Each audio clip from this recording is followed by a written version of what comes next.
Hello everyone, मैं अभिनव सिंह राठौर स्वागत करता हूं आपका मैग्नेट ब्रेन्स पे, एक ऐसा यूट्यूब चैनल जो कि आपके लिए लेकर आता है क्वालिटी कंटेंट, वो भी बिना किसी पेड सब्सक्रिप्शन के।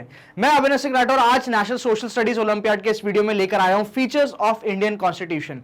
जी हां, इंडियन कॉन्स्टिट्यूशन के बारे में हिस्ट्री तो अपन ने देख ही ली थी, आप देखने वाले हैं क्या उसके फीचर्स के बारे में। कुछ फीचर्स हमने 8th स्टैंडर्ड में पढ़े थे, उसके अलावा जो और बाकी फीचर्स है आज जो है हम इस पर्टिकुलर वीडियो में कवर करने वाले हैं। तो चलिए चालू करते हैं आज का वीडियो।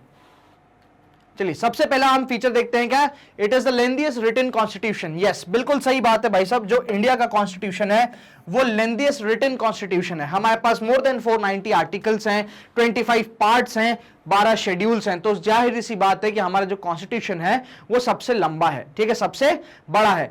जाहिर सी बात है भाई, हमने जब हमारा कॉन्स्टिट्यूएंट असेंबली जब बनी थी, जब उन लोगों ने जब कॉन्स्टिट्यूशन बना रहे थे, प्रोविजंस लिख रहे थे, तब क्या करा था, हर एक चीज को प्रॉपर्ली डिटेल्ड तरीके से उसके प्रोसेस, उसकी प्रोसीजर, जो भी चीजें हैं वो सब नोट डाउन करी थी। इसी चक्कर में, इसी वजह से क्या है, हमारे प्रोविजंस काफी बड़े हैं। इसीलिए क्योंकि जब हम सारे प्रोविजन को कंपाइल करते हैं तो हमारा जो कॉन्स्टिट्यूशन आता है वो लेंथीएस्ट रिटन कॉन्स्टिट्यूशन हमारे सामने आता है। तो it's a feature of our Indian constitution drawn from various sources. हमने प्रीवियस वीडियो में बात करी थी इंस्पिरेशंस की। हमने वेरियस कंट्री के कॉन्स्टिट्यूशन को पढ़ा, उसका अध्ययन करा और उनके जो वेरियस प्रोविजंस थे उनको इंडियन कंडीशन के हिसाब से, इंडियन सिचुएशन के हिसाब से हमने क्या करा, हमने अप्लाई करा। तो इसलिए हम ये कह सकते हैं कि जो हमारा इंडियन कॉन्स्टिट्यूशन है वो ड्रॉन फ्रॉम वेरियस सोर्सेज है, बट अपने आप में क्या है, वो सीधा सीधा इमिटेट नहीं करा गया है, उसको सीधा सीधा कॉपी पेस्ट नहीं करा गया है, उसको इंडियन सिचुएशन के हिसाब से क्या करा गया, ढाला गया है। उस पर बहुत सारे क्वेश्चन उठे थे, सब पे प्रॉपर वोटिंग हुई थी कि क्या ये पर्टिकुलर प्रोविजन जो हम इस कंट्री से ले रहे हैं, क्या वो हमारी सोशल कंडीशन के हिसाब से, हमारी इकोनॉमिक, पॉलिटिकल, कल्चरल कंडीशन के हिसाब से सही रहेगा कि नहीं रहेगा।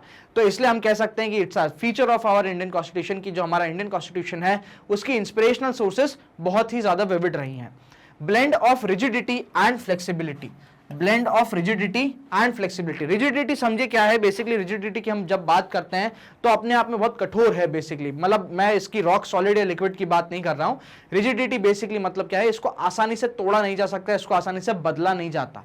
साथ साथ इसमें फ्लेक्सिबिलिटी भी दी गई है, आर्टिकल 368 अपना कॉन्स्टिट्यूशनल अमेंडमेंट, ठीक है।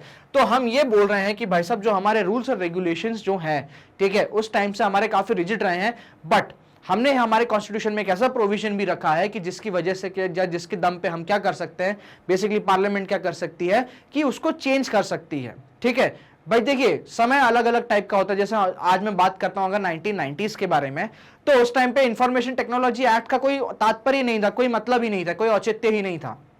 बट अब जब मैं बात कर रहा हूं 2022 की, तब आज की डेट में इंफॉर्मेशन टेक्नोलॉजी एक्ट का जो है इंपॉर्टेंस सबसे ऊपर हो जाता है।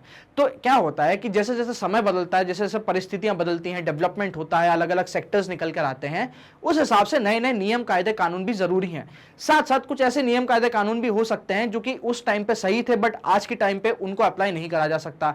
जैसे आपका LGBTQ वाला जो है आर्टिकल नंबर 311, ठीक है, वो भी क्या था, उस समय हो सकता हो कि भाई उस समय मेंटालिटी नहीं हो, बट आज की डेट में उस चीज को क्या कर दिया गया है, हटा दिया गया है। चलिए नेक्स्ट आता है फेडरल सिस्टम विद यूनिटरी बायस। ठीक है, हमारे यहाँ पे क्या है, फेडरल सिस्टम है। अब फेडरल सिस्टम समझिए क्या होता है। फेडरल सिस्टम बेसिकली ये होता है जब पावर को डिवाइड करा जाता है इन वेरियस सेक्टर्स या फिर वेरियस टीयर्स में, ठीक है। तो हमारे यहाँ पे आज की डेट में 3 टीयर काम करते हैं, जाके आपका सेंट्रल लेवल हो गया, स्टेट लेवल हो गया और आपका जो लोकल सेल्फ गवर्नमेंट होगी वो हो गई। तो ये 3 टीयर्स हमारे यहाँ पे काम करती हैं। बट इन टीयर्स में भी हमने क्या करा है कि यूनिटरी के पास जो है, जो आपके सेंटर के पास है, उसके पास काफी पावर्स हैं या फिर जो एक्स्ट्रा पावर्स हैं या एक्सेसिव पावर्स हैं, वो हमने किसको दे रखी है, सेंटर को ही दे रखी है। इसलिए हम कहते हैं कि India is a quasi federal country. India क्या है, एक क्वासी फेडरल कंट्री है, मतलब एक अधूरी फेडरल कंट्री है, ठीक है। चलिए, integrated and independent judiciary.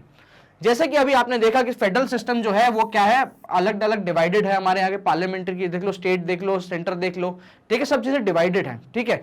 But जब हम जुडिशरी की बात करते हैं तो हमारी जो जुडिशरी है वो इंटीग्रेटेड है।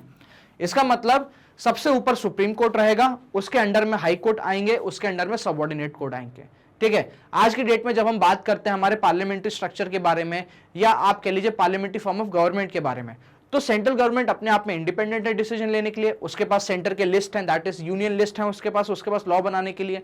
स्टेट गवर्नमेंट अपने आप में इंडिपेंडेंट है कुछ पर्टिकुलर सब्जेक्ट्स पे जाके स्टेट लिस्ट के सब्जेक्ट्स पे लॉ बनाने के लिए, राइट। बट यहाँ पे जब मैं जुडिशरी की बात करता हूं तो जुडिशरी जो है बेसिकली डिवाइडेड नहीं है, वो इंटीग्रेटेड है, वो एक ही पर्टिकुलर फॉर्म में है, ठीक है। साथ साथ इंडिपेंडेंट है, मतलब उसको कोई भी टाइप का जो अदर ऑर्गन्स ऑफ गवर्नमेंट है जैसे कि लेजिस्लेचर हो गया और एग्जीक्यूटिव हो गया, ये उसको बेसिकली इन्फ्लुएंस नहीं कर सकते। अपने आप में उसको पावर मिलती है कहां से? कॉन्स्टिट्यूशन ऑफ इंडिया से। ये इंडिपेंडेंस उसको कहां से मिलती है? कॉन्स्टिट्यूशन, ठीक है। कहां से मिलती है? कॉन्स्टिट्यूशन ऑफ इंडिया से मिलती है, ठीक है। तभी जो है ये इंडिपेंडेंटली काम कर पाता है, इंडिपेंडेंटली डिसीजन ले पाता है और हमारी अखंडता को ये अभी तक बनाए रखा हुआ है। नेक्स्ट हम बात करते हैं पार्लियामेंट्री फॉर्म ऑफ गवर्नमेंट, ठीक है। पार्लियामेंट्री फॉर्म ऑफ गवर्नमेंट का मतलब क्या होता है? देखिए समझिए,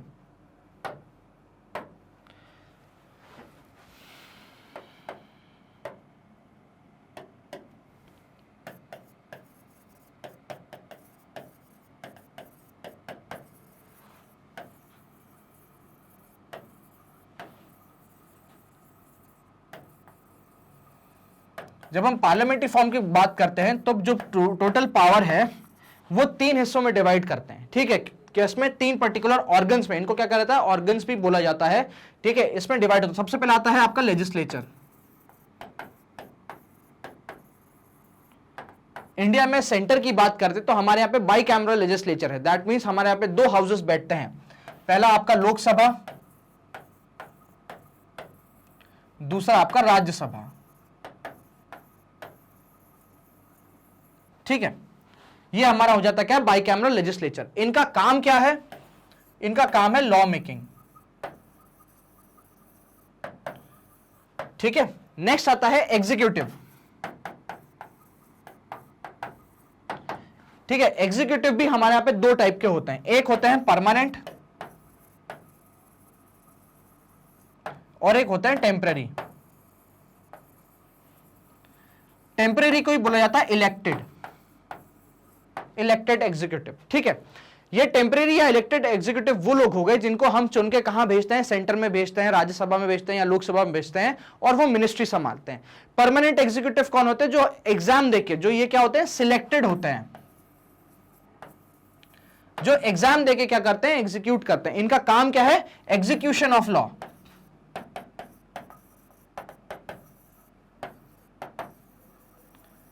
ठीक है। तो परमानेंट या आपके लीजिए सिलेक्टेड एग्जीक्यूटिव में कौन आता है? आपके आईएएस आ जाते हैं, आईपीएस आ जाते हैं, ठीक है। फिर आपके स्टेट सिविल सर्विसेज के लोग आ जाते हैं, सारे ग्रेड के जितने ऑफिसर्स हो गए, जितने कर्मचारी हो गए, वो किस में आ जाता है? आपके परमानेंट में आ जाते हैं, ठीक है। इनका काम क्या है? एग्जीक्यूशन ऑफ लॉ, मतलब जो भी लॉ बना रही है, पार्लियामेंट बना रही है या लेजिस्लेचर बनानी है, उसको एग्जीक्यूट करना, उसको रूट लेवल पे कैसे अप्लाई करना है, वो काम कौन करता है? आपका एग्जीक्यूटिव करती है। नेक्स्ट आता है आपका judiciary.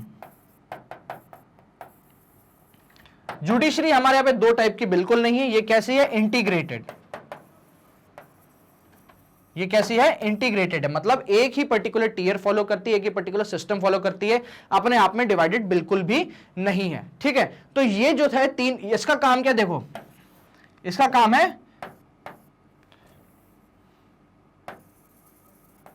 Make people follow rules and regulation. तो इस फॉलो करवाने के लिए जुडिशरी के पास पावर किसकी है? दंड देने की, ठीक है। दैट मींस जुडिशरी क्या कर सकता है? आप पे केस चला सकता है, आपको दंड दे सकता है, पनिशमेंट दे सकता है, कैपिटल पनिशमेंट हो या आपकी सिविल पनिशमेंट हो, कैसी भी पनिशमेंट हो, कोई भी कैपेसिटी में हो, बट वो कौन देगा? जुडिशरी देगा। ना ही ये एग्जीक्यूटिव देगा, ना ही ये लेजिस्लेचर देगा, ठीक है। दंड कौन देगा? पनिशमेंट कौन देगा? तो वो सिर्फ जुडिशरी देगा, ठीक है। तो ऐसे क्या होती है? जो पूरी पावर है पार्लियामेंट्री फॉर्म ऑफ गवर्नमेंट में, वो ऐसे 3 हिस्सों में डिवाइड हो जाती है, ठीक है। जो पूरी की पूरी पावर है वो 3 हिस्सों में डिवाइड हो जाती है। 3 हिस्से अपने आप में इंडिपेंडेंट ऑर्गन्स काम करते हैं और ये तीनों में इंटरफेयर बिल्कुल नहीं करते, अपना अपना काम करते हैं, ठीक है। बट कहीं ना कहीं इन तीनों में कोऑर्डिनेशन की जरूरत बहुत ज्यादा होती है कि अगर इन तीनों में कोऑर्डिनेशन नहीं होता तो एक स्टेट का, एक कंट्री का डेवलपमेंट होना बहुत मुश्किल हो जाता है। चलिए नेक्स्ट आते हैं फंडामेंटल राइट्स। फंडामेंटल राइट्स आप इस पर्टिकुलर वीडियो में, इस पर्टिकुलर कोर्स में हम आगे भी पढ़ेंगे प्रॉपर डिटेल में, बट फिलहाल के लिए समझ लीजिए फंडामेंटल राइट्स है क्या। कुछ ऐसी राइट्स दी गई हैं आपको ह्यूमन होने के नाते। किसके नाते? ह्यूमन।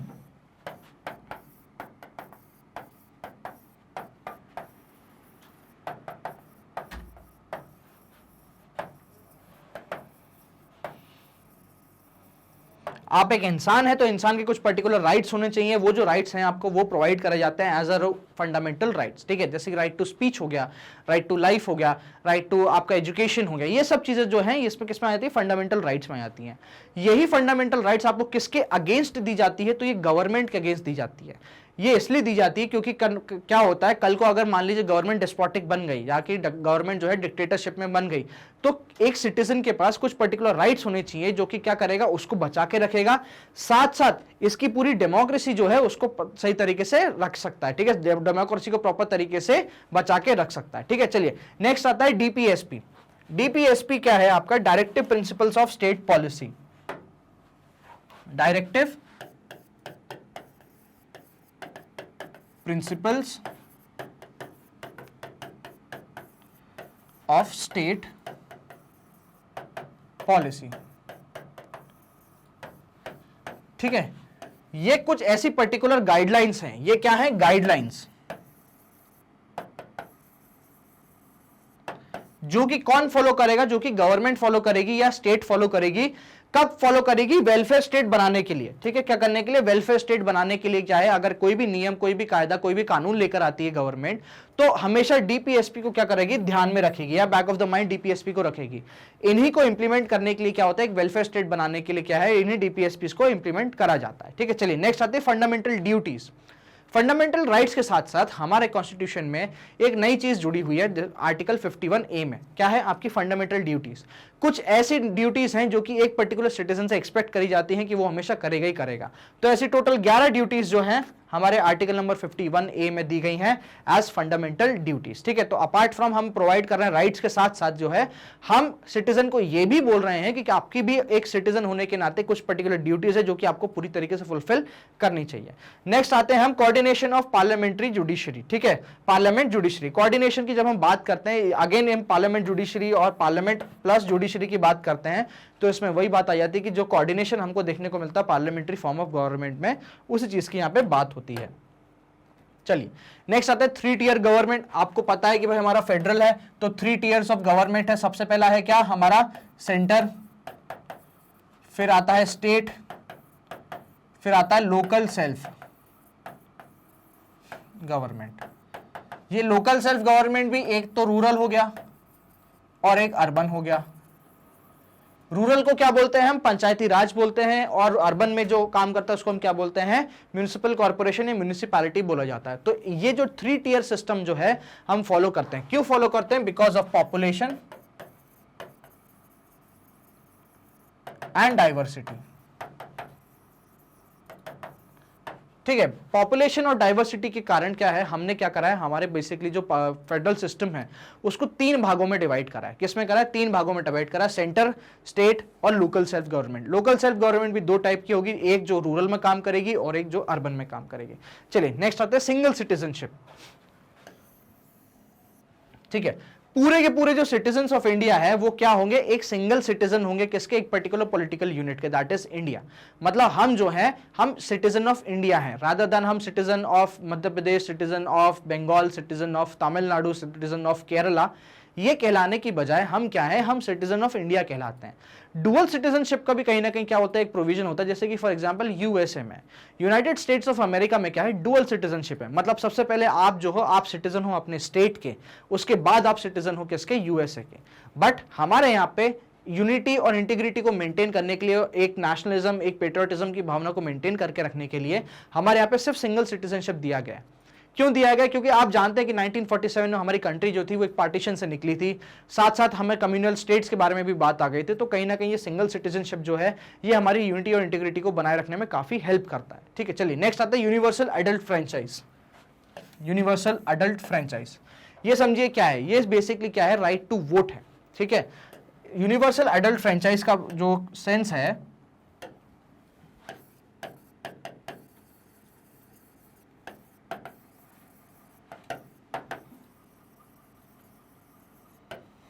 ये बोलता है कि everyone should have right to vote. इसके अलावा ध्यान देना, एक और पॉइंट इसमें जुड़ता है जो कि ऑलमोस्ट सारे स्टूडेंट्स भूल जाते हैं, every vote shall have equal value। ठीक है, every vote should have equal value. ये जब दो चीजें मिल जाती हैं तो हम क्या बोलते हैं इस चीज को, यूनिवर्सल अडल्ट फ्रेंचाइज। मतलब एक पर्टिकुलर एज सेट कर सकती है कोई भी गवर्नमेंट है कि भाई उससे ऊपर के लोग जो भी हैं, मेल हो, फीमेल हो, ट्रांसजेंडर हो, कुछ भी हो, वो क्या कर सकते हैं, राइट टू वोट है उनके पास क्या है, अपना वोट डालने का अधिकार है। साथ साथ उनका जो वोट डलेगा उसकी वैल्यू बराबर होनी चाहिए। मतलब इसका मतलब ये नहीं है कि जो मेल्स वोट डाल रहे हैं उसकी वैल्यू ज्यादा होगी और जो फीमेल डाल रहे हैं उनकी कम होगी, या फिर एक पर्टिकुलर एथनिक ग्रुप के जो वोट डाल रहे हैं उसकी वैल्यू ज्यादा होगी और जो दूसरा एथनिक ग्रुप है उसकी कम होगी। ऐसा बिल्कुल नहीं। अगर ये चीज होती है कि difference in value of vote आता है तो उसको हम यूनिवर्सल एडल्ट फ्रेंचाइज बिल्कुल नहीं कहेंगे। तो दो कंडीशन नेसेसरी है किसी भी पर्टिकुलर कंट्री के लिए यूनिवर्सल एडल्ट फ्रेंचाइज लगाने के लिए। पहला कि सबके पास वोट का अधिकार होना चाहिए, दूसरा जो सबका वोट है वो इक्वल काउंट होना चाहिए, ना कि डिफरेंस रहे उनके वैल्यू में। ठीक है, चलिए नेक्स्ट आता है इंडिपेंडेंट बॉडीज के बारे में। कुछ हमारे यहाँ पे कुछ इंडिपेंडेंट इंस्टीट्यूशंस हैं, जैसे कि आपका UPSC, election commission of India. ठीक है, फिर फॉर एग्जांपल आपका national commission on SC ST। ऐसे कई सारे इंस्टीट्यूशन है, कई सारे जो है हमारे यहाँ पे बॉडीज है जो इंडिपेंडेंटली काम कर रही हैं, किसके एक पर्टिकुलर ऑब्जेक्टिव के लिए। इनको इंडिपेंडेंस अगेन कहां से मिलती है, तो हमारे कॉन्स्टिट्यूशन से। इनकी इंडिपेंडेंस और इनकी जो पावर है वो कौन देता है, कॉन्स्टिट्यूशन देता है। प्रॉपर इनके लिए डेडिकेटेड आर्टिकल्स हैं, प्रॉपर डेडिकेटेड पार्ट्स हैं, और उनमें इन बेसिकली इन संस्थाओं की एस्टैब्लिशमेंट के बारे में प्रॉपर डिटेल में दिया हुआ है, इनकी वर्किंग के बारे में दिया हुआ है, इनकी पावर्स के बारे में दिया हुआ है। तो ये सब जो है, ये इंडिपेंडेंट बॉडीज भी हमारे यहाँ का क्या है, पर्टिकुलर फीचर है। नेक्स्ट आते हैं हम इमरजेंसी प्रोविजन पे। इमरजेंसी प्रोविजन की बात करूं तो हमारे 3 टाइप की इमरजेंसी लगती है। सबसे पहली लगती है नेशनल इमरजेंसी, दूसरी लगती है हमारा प्रेसिडेंट रूल, और तीसरा फाइनेंशियल इमरजेंसी। अभी तक इंडिया में ऐसी कंडीशन नहीं आई है कि फाइनेंशियल इमरजेंसी को इम्प्लाई करा जाए। तो एक्चुअली आइडियली क्या सिचुएशन होगी फाइनेंशियल इमरजेंसी में, अभी तक कुछ नहीं पता। बट हाँ, ये जरूर कहते हैं कि अगर फाइनेंशियल इमरजेंसी लगाई जाती है तो सबकी जो सैलरीज है उस पर कहीं ना कहीं इफेक्ट पड़ सकता है, या आप कह सकते हैं कि जो कि इनकम है वो गवर्नमेंट जबरदस्ती ले सकती है। तो फिलहाल देखिए ये सब अजम्पशंस हैं, किसी को नहीं पता कि एक्चुअली जब फाइनेंशियल इमरजेंसी लगेगी तो एक्चुअली होगा क्या। ठीक है, खैर नेशनल इमरजेंसी की जब मैं बात करता हूं तो जब इंटरनल थ्रेट आता है, जब एक्सटर्नल थ्रेट आता है, तो उस केस में नेशनल इमरजेंसी लगाई जाती है। प्रेसिडेंट रूल की जब मैं बात करता हूं कि जब स्टेट या कोई भी एक कॉन्स्टिट्यूशनल मशीनरी जब फेल हो जाती है, मतलब उसका काम नहीं करती, ठीक है, या काम करने में असमर्थ हो जाती है, तो उस टाइम पे क्या होता है, उस कॉन्स्टिट्यूशनल मशीनरी को हटा के वहां पे प्रेसिडेंट का शासन लगाया जाता है। तो ये 3 टाइप के हमारे इमरजेंसी प्रोविजन हमको क्या है, एक प्रॉपर तरीके से, बहुत ही बाइफरकेटेड तरीके से प्रेजेंट करी गई है। तो इमरजेंसी प्रोविजन भी क्या होता है, हमारे यहाँ पे एक अपने आप में फीचर हो जाता है। नेक्स्ट आता है सॉवरेनिटी की में। हम ऑफकोर्स सी बात है, इंडिपेंडेंट है अपने डिसीजन लेने के लिए, सब चीज करने के लिए। एक बहुत इंपॉर्टेंट यहाँ पे एक पॉइंट मैं ऐड करना चाहूंगा, which is your secular. Secular का बेसिक देखिए, सेक्युलर जो है वो 2 सेंस में पढ़ा जाता है। सेक्युलर का पहला मीनिंग होता है कि जब क्या होता है, स्टेट कोई भी रिलीजन को अडॉप्ट नहीं करता। स्टेट क्या करता है, कोई भी रिलीजन को अडॉप्ट नहीं करता। मतलब स्टेट अपना अफेयर अलग रखेगा, अपना मैनेजमेंट एडमिनिस्ट्रेशन अलग रखेगा, रिलीजन में बिल्कुल भी हस्तक्षेप नहीं करेगा।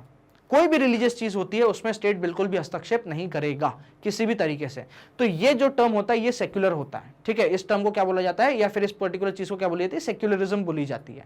बट ये सेक्युलरिज्म जो अभी मैंने आपको रिसेंटली डिफाइन करा, ये वेस्टर्न कंट्रीज में अपनाया जाता है, इंडिया में नहीं। इंडिया में हमने एक डिफरेंट काइंड ऑफ सेक्युलरिज्म को अपना रखा है। इंडिया में हम कहते हैं कि इंडिया का या फिर स्टेट का ऑफिशियल कोई भी क्या होगा, रिलीजन नहीं होगा, ऑफिशियल रिलीजन नहीं होगा। अब ऑफिशियल रिलीजन क्या कहते हैं, तो जैसे श्रीलंका में ऑफिशियल रिलीजन क्या है, बुद्धिज्म है। ठीक है, जो सिन्हाला कम्युनिटी है वहां की, उन्होंने क्या कर रखा है, ऑफिशियल रिलीजन अपना रखा है बुद्धिज्म। ठीक है, तो ऐसे क्या है कि हमारे यहाँ पे कोई भी स्टेट जो है ऑफिशियल पर्टिकुलर रिलीजन को प्रमोट नहीं करेगी, सॉरी ऑफिशियल रिलीजन नहीं बनाएगी। दूसरी चीज, जो इंडियन स्टेट है वो किसी भी रिलीजन को प्रमोट नहीं करेगी। अगर प्रमोट करती है तो बिना किसी डिस्क्रिमिनेशन के वो उसी हिसाब से दूसरी रिलीजन को भी प्रमोट करेगी।